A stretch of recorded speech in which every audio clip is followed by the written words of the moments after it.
नमस्कार। आज हम बाजरे की ब्रीडिंग या बाजरा प्रजनन या बाजरा ब्रीडिंग के बारे पे चर्चा करते हैं। ये इसे पर्ल मिलेट बाजरा ये पोएसी फैमिली के अंतर्गत आता है। इसका बोटेनिकल नेम पेनिसिटम ग्लाकम। ये क्रॉस पॉलिनेटेड क्रॉप है। प्रोटोगाइनस नेचर की होने का कारण क्रॉस पॉलिनेटेड क्रॉप। प्रोटोगाइनी का मतलब इसमें स्टिग्मा पहले मैच्योर हो जाता है, स्टेमेंस या एंथर मैच्योर होने के पहले प्रोटोगाइनी नेचर। और ये C4 प्लांट है, सार्डे प्लांट। फोटोसिंथेटिक पैथवे C4 और फोटोपेरियोडिक रिस्पॉन्स इस सार्डे प्लांट है। पेनिसिटम जीनस की लगभग 140 ट्रॉपिकल स्पीसीज में से पेनिसिटम ग्लाकम एक कल्टीवेटेड स्पीसीज है। पेनिसिटम दो लैटिन वर्ड्स पेन्ना और सीटा से मिलकर बना है, जिसका अर्थ होता है पंख, कड़े बाल, ब्रिस्टल। बाजरे की बाली को छोटे कड़े बाल पंख की जैसी रचना देते हैं।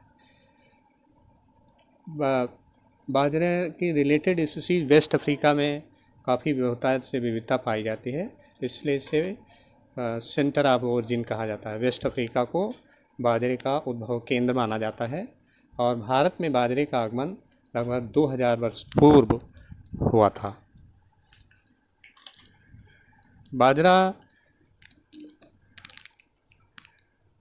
बाजरे का दाना काफ़ी छोटा होता है और ये विश्व के एशिया, अफ्रीका, लैटिन अमेरिका के 40 से अधिक देशों में के सेमी एरिड ट्रॉपिकल रीजन्स में 29 मिलियन हेक्टेयर्स में के रीजन्स में उगाया जाता है। बाजरा शुष्क वातावरण, अम्लीय, अधिक एल्युमिनियम विषाक्तता वाली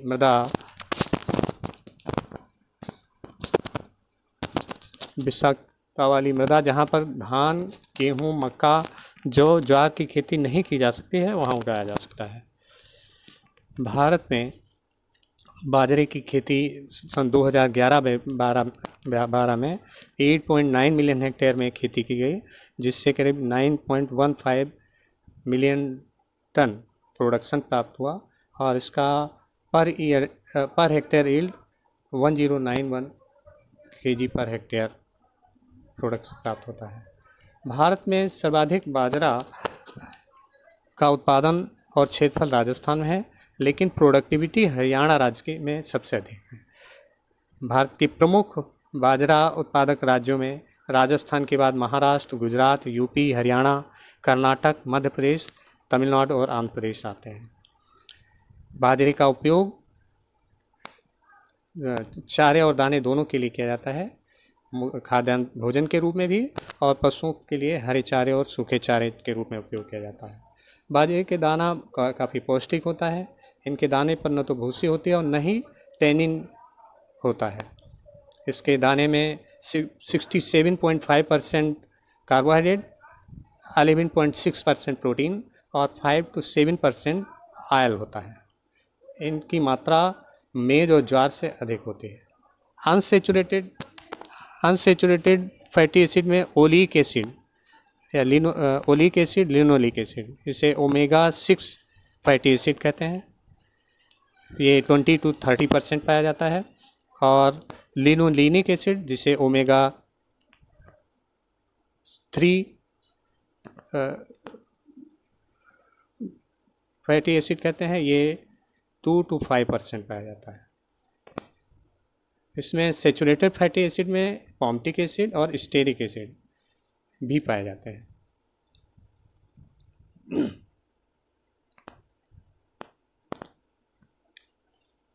ब्रीडिंग सेंटर्स बाजरे इंटरनेशनल लेवल पर ICRISAT, international crop research institute for semi arid tropics, जिसकी स्थापना 1972 में हैदराबाद, आंध्र प्रदेश में हुई। इस सेंटर से 5 मैंडेट क्रॉप्स बाजरा, ज्वार, चना, अरहर और मूंगफली, इनका ये फसलें हैं। और 2007 की स्थिति के अनुसार यहाँ पर बाजरे की 22,221 एसेजेंस संग्रहित हैं। और नेशनल लेवल पर 1985 में all India coordinated pearl millet improvement project की स्थापना की गई जोधपुर राजस्थान में। और कजरी central arid zone research institute Jodhpur Rajasthan में इसकी स्थापना की गई। ये इसके ब्रीडिंग सेंटर्स हैं। ब्रीडिंग ऑब्जेक्टिव्स, इसमें बाजरा कम वर्षा वाले सब ट्रॉपिकल क्लाइमेट में लो इनपुट्स, कम खाद और पानी के साथ उगाया जाता है। इन क्षेत्रों के लिए किसानों के लिए स्टेबल वैरायटीज़ का महत्व है। इसकी इम्प्रूव वैरायटी विकसित करने के कुछ क्या उद्देश्य होंगे। पहला, breeding for higher grain yield. उपज के लिए ब्रीडिंग करते समय जिन करेक्टर्स को ध्यान रखते हैं, high tillers, numbers of tillers, compact दानों से भरी हुई लॉन्ग पेनिकल, हाई अधिक सीड वेट और यूनिफॉर्म मैच्योरिटी, इन करेक्टर्स के लिए सिलेक्शन किया जाता है। और मल्टीपल क्रॉपिंग के लिए फोटो इंसेंसिटिव और अर्ली मैच्योरिंग वैरायटीज विकसित करना ब्रीडिंग ऑब्जेक्टिव होता है। इसमें कुछ जो मुख्य रोग इस फसल को नुकसान पहुंचाने वाले हैं, जैसे green ear disease, downy mildew, ergot और स्मट और रस्ट, इन रोगों की प्रतिरोधी किस्में विकसित करना ब्रीडिंग ऑब्जेक्टिव होता है। और एबायोटिक स्ट्रेस है, जैसे drought, heat, soil acidity and poor fertility, इनके ऊपर टॉलरेंस को ध्यान में रखकर इम्प्रूव्ड वैरायटीज विकसित करना होता है। और क्वालिटी इम्प्रूवमेंट करना, यील्ड अधिक होने के साथ साथ ऐसी किस्में विकसित की जाए कि इनका क्वालिटी भी अच्छी हो। इसका उपयोग चूँकि चारे के लिए भी किया जाता है, इसलिए dry matter content, digestibility, high sugar, leafiness, juicy stem और पैलेटेबिलिटी, ये करेक्टर्स हैं। इनको ध्यान में रखकर क्वालिटी में, चारे की गुणवत्ता में सुधार के लिए ध्यान में रखा जाता है। ये कुछ ब्रीडिंग ऑब्जेक्टिव्स। ब्रीडिंग मेथड, ये क्रॉस पॉलिनेटेड क्रॉप है और इसमें प्रयोग होने वाली breeding method mass selection, recurrent selection, synthetic and composite varieties, mutation breeding और डेवलपमेंट ऑफ हाइब्रिड कल्टीवर्स। हम पहले मास सिलेक्शन पे चर्चा करते हैं। लैंड रेसेज में डिजायरेबल प्लांट सेलेक्टेड प्लांट से सीड्स को अगले वर्ष उगाते हैं, जिससे पॉपुलेशन में डिजायरेबल जीन्स की फ्रीक्वेंसी को बढ़ाया जा सकता है और इसे उपयोग में लाकर बाजरे में ओपन पॉलिनेटेड वैरायटी विकसित की गई हैं। रिकरेंट सिलेक्शन, इस रिकरेंट सिलेक्शन के द्वारा प्राप्त सुधरी हुई पॉपुलेशन को ओपन पॉलिनेटेड वैरायटी के रूप में विकसित किया गया है। और कंपोजिट सिंथेटिक वैरायटी, बाजरे की WCC75A, ये वर्ड कंपोजिट, जिसको इक्री सेट के द्वारा विकसित किया गया और सेंट्रल वैरायटी रिलीज कमेटी के द्वारा रिलीज किया गया। सिंथेटिक वैरायटी डेवलप करने के लिए GCA टेस्टेड इनब्रेड लाइंस के बराबर मात्रा में बीज को मिश्रित कर विकसित किया जाता है। इक्री सेट के द्वारा ICMS 7703 सिंथेटिक वैरायटी विकसित की गई, जो कि इंडियन और अफ्रीकन लाइन के क्रॉस से, 7 इनब्रेड लाइन से क्रॉस से विकसित की गई है।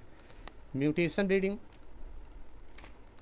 IRI न्यू दिल्ली में टिफ्ट 23B लाइन को गामा इरेडिएशन से उपचारित कर 2 डाउनी मिल्ड्यू रेसिस्टेंट म्यूटेंट्स को आइसोलेट किया गया था और इन्हीं म्यूटेंट से CMS लाइन टिफ्ट 23A को बैक क्रॉस कर 2 downy mildew resistant CMS lines MS5069A और MS5071A विकसित किया गया। इन्हीं CMS लाइन्स को प्रयोग में लाकर NHB3 और NHB5 जैसे हाइब्रिड विकसित किए गए। अब अगली ब्रीडिंग मेथड लास्ट है, डेवलपमेंट ऑफ हाइब्रिड कल्टीवर्स। बाजरे में भी ज्वार की तरह सिंगल क्रॉस हाइब्रिड, 3-वे cross hybrid, double cross hybrid और टॉप क्रॉस हाइब्रिड विकसित किए जा सकते हैं। हाइब्रिड वैरायटी डेवलप करने के लिए पहले इनब्रेड लाइन विकसित करना होता है। इनब्रेड लाइन्स किसी ओपन पॉलिनेटेड वैरायटीज के लिए गए पौधों में लगातार 6 to 7 जनरेशन तक इनब्रीडिंग कराने के उपरांत प्राप्त होती हैं। और बाजरे के हाइब्रिड सीड प्रोडक्शन के लिए 3 लाइन ब्रीडिंग सिस्टम का उपयोग किया जाता है, A लाइन, B लाइन और R लाइन। तो इसमें पहला स्टेप होता है maintenance of CMS line, cytoplasmic mail style line. इसमें A लाइन को B लाइन से क्रॉस करके मेंटेन किया जाता है। A और B लाइन में अंतर केवल होता है कि ए लाइन का साइटोप्लाज्म मेल स्टाइल होता है और बी लाइन का साइटोप्लाज्म फर्टाइल होता है। शेष सभी न्यूक्लियर जीन्स इन दोनों लाइंस में आपस में समान होते हैं। और अगला स्टेप है हाइब्रिड सीड। इस प्रकार जो ए लाइन प्राप्त होती हैं उनका उपयोग फिर हाइब्रिड सीड प्रोडक्शन में करते हैं। तो अगला स्टेप होता है production of hybrid seed. Hybrid उत्पन्न करने के लिए ए लाइन का क्रॉस आर लाइन से रेस्टोरल लाइन से कराते हैं और रेस्टोरल लाइन के लिए वो लाइन प्रयोग की जाती है जिनकी फर्टिलिटी रेस्टोरेशन के लिए डोमिनेंट न्यूक्लियर जीन होता है। इसमें ए लाइन और आर लाइन को 6:2 के रेशियो में उगाया जाता है। 6 लाइनें फिर मेल स्टाइल लाइन ए लाइन की और 2 लाइन रेस्टोरल लाइन आर लाइन। इस तरह से 6:2 के रेशियो में उगाते हैं और खेत के चारों बॉर्डर लाइन को भी आर लाइन की उगाते हैं, मेल लाइन की उगाते हैं। इस तरह से इनका जो फीमेल लाइन होती हैं, ए लाइन पर बनने वाला सीड हाइब्रिड सीड होता है। ए लाइन का बीज ही हार्वेस्ट करते हैं और उसका ए लाइन का बीज है हाइब्रिड सीड को हार्वेस्ट करने के पहले जो मेल लाइनें होती हैं उनके सीड को हार्वेस्ट करके पहले अलग कर दिया जाता है। तो ये ब्रीडिंग मेथड्स हैं।